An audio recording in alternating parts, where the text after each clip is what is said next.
সিলেটে এএইচজেড অ্যাসোসিয়েটের pre departure programme অনুষ্ঠিত হয়েছে। উচ্চশিক্ষার উদ্দেশ্যে যুক্তরাজ্যের বিভিন্ন বিশ্ববিদ্যালয়ে যাত্রারত শিক্ষার্থীদের বিদায় ও দিক নির্দেশনা প্রদানের লক্ষ্যে সিলেটে এএইচজেড অ্যাসোসিয়েটস এক প্রি ডিপারচার প্রোগ্রামের আয়োজন করে।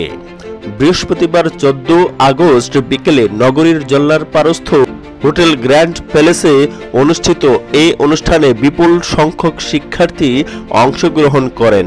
অনুষ্ঠানে বক্তারা শিক্ষার্থীদের অভিনন্দন জানিয়ে বলেন, বিদেশি অবস্থানকালে তারা যেন সেদেশের আইন কানুন মেনে চলেন, একাডেমিক সিস্টেম যথাযথভাবে অনুসরণ করেন এবং নিজেদের দক্ষ ও যোগ্য নাগরিক হিসেবে গড়ে তোলেন।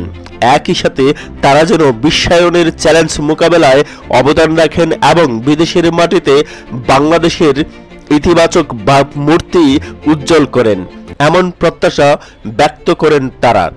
প্রি ডিপারচার প্রোগ্রামে উপস্থিত ছিলেন এএইচজেড সিলেটের রিজিওনাল ম্যানেজার রাহিদ পারভেজ জয়, দরগাগেট শাখার ম্যানেজার সৈয়দা ফাতিহা, চৌহাট্টা শাখার ম্যানেজার নুসরাত ফাতিহা চৌধুরী, অ্যাডমিনিস্ট্রেটিভ অফিসার ও সাংবাদিক সিদ্দিকুর রহমান, উভয় শাখার কাউন্সিলর, কমপ্লায়েন্স টিম, আবেদনকারীরা এবং অন্যান্য কর্মকর্তারা।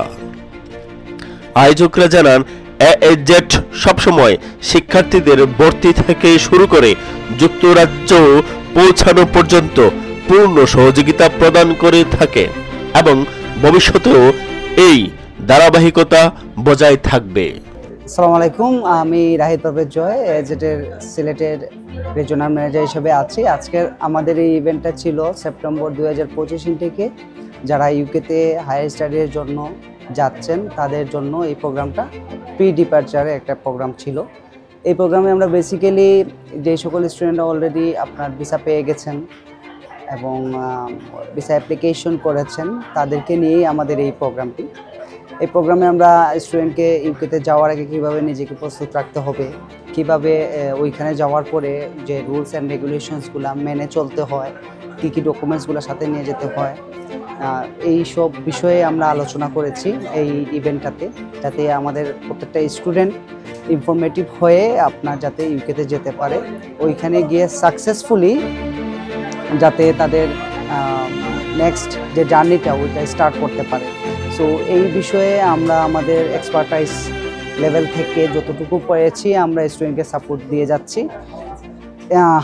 এই ইভেন্টে পার্টিসিপেট করে স্টুডেন্টের যে বেনিফিটটা হচ্ছে সেটা হলো যে সে ইউকেতে যাওয়ার আগে ইউকে সম্পর্কে যাবতীয় বিষয়গুলো সে আবারও জানার সুযোগ হয়ে গেছে। স্পেশালি যে ই ভিসা নিয়ে যে একটা কোয়েশ্চন ছিল এবং রিসেন্টলি আমরা অনেকগুলো রুলস অ্যান্ড রেগুলেশনের কথা শুনতেছি ইউকেবিআই কর্তৃক, যেটা নিয়ে নেওয়া হয়েছে বা ইউকে গভর্নমেন্ট কর্তৃক, ওইগুলো অনেকটা কনফিউশন অনেকে ক্লিয়ার হয়ে গেছে। সো আই বিলিভ আমাদের স্টুডেন্টগুলা এই যে কনফিউশন ছিল এই কনফিউশনটা কাটিয়ে উঠতে পেরেছে। তারপরেও আমাদের যে সকল স্টুডেন্ট আসতে পারেন নাই তাদের জন্য আমরা অলওয়েজ ওপেন, অলওয়েজ অ্যাভেলেবেল। আপনারা আমাদেরকে হোয়াটসঅ্যাপে সবসময় পাবেন, স্পেশালি আমাদের কাউন্সিলর, ব্রাঞ্চ ম্যানেজার, ইভেন আমার সাথে যদি কানেক্টেড থাকতে চান আপনারা কানেক্টেড থাকতে পারেন। ইউকে সম্পর্কে যাবতীয় যদি কোনো ইনফরমেশনের প্রয়োজন হয় feel free to ask us. আর আমাদের ইউকেতে হেড অফিস রয়েছে, ওইখানে যাওয়ার পরে আপনি যদি কোনো রকম কোনো প্রবলেম ফেস করে দেখেন অ্যাডমিশন রিলেটেড, আপনারা চাইলে আমাদের হেড অফিসে গিয়ে সরাসরি সেই সাপোর্টটা নিয়ে নিতে পারেন। সো এটাই ছিল আমার আজকের ইভেন্টের মেইন যে টপিক সেটা। আমি উপস্থিত সকল স্টুডেন্ট এবং তাদের গার্জিয়ানদের ধন্যবাদ জানাই আজকের আমাদের এই ইভেন্টে অ্যাটেন্ড করার জন্য। পাশাপাশি আমাদের সাংবাদিক ভাইয়েরা যারা এই ইভেন্টটা কভার করেছেন ওনাদেরকেও ধন্যবাদ জানাই আজকের এই ইভেন্টটা কভার করার জন্য।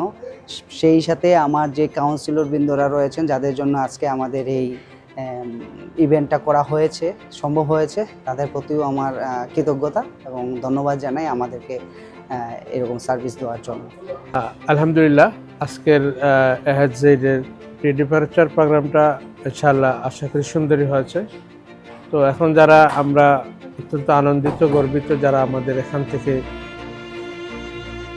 সব ধরনের কনসালটেন্সি সার্বিক সহযোগিতা নিয়ে যারা উচ্চশিক্ষার জন্য বিদেশের মাটিতে পাড়ি জমাচ্ছেন, আমরা তাদের কংগ্রেচুলেশন জানাই। তাদের আগামী দিন আরও সুন্দর হোক, উজ্জ্বল হোক কামনা করি।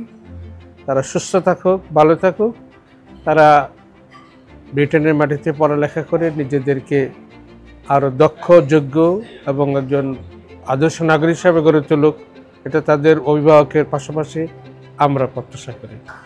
নিজেকে আগামী দিনের গ্লোবালাইজেশনের যুগে একজন যোগ্য নাগরিক হিসাবে বিশ্বায়নে একজন বাংলাদেশের নাগরিক হিসাবে ব্রিটেনের মাটিতে বাংলাদেশের ভাবমূর্তি তাদের কর্মকাণ্ড দ্বারা, তাদের পড়ালেখার দ্বারা আরও উজ্জ্বল হোক, এই কামনা। আপনাকে ধন্যবাদ।